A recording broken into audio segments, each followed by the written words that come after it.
Hello friends, చూడండి తులసి కోట. నాకు ఒక డౌటు, మనం రోజు పూజించే తులసమ్మనేమో ఇలా ఆకులు లేకుండా గుబురుగా ఉండదు, ఎందుకో ఇలా మీ దగ్గర కూడా ఉంటుందా? ఇంకో పూజించని తులసమ్మని చూపిస్తా, ఎంత గుబురుగా ఉందో చూడండి.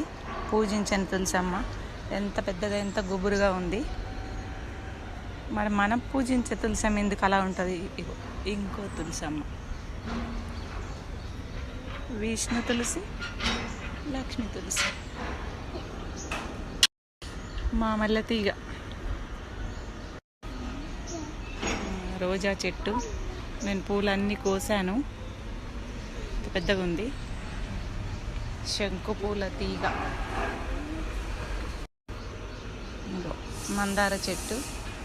ఇవన్నీ నేను నాటిన మొక్కలే, కాకపోతే మునక్కాయ చెట్టు నేనే నాటా.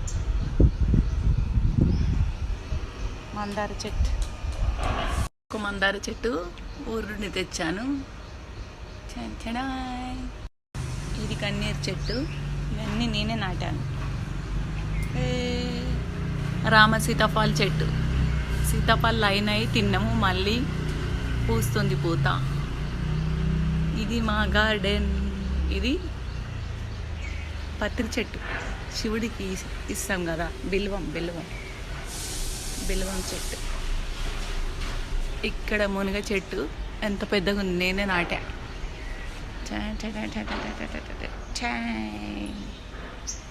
చూడండి, శంకు పూల చెట్టు వైట్ ఉంది, బ్లూ ఉంది.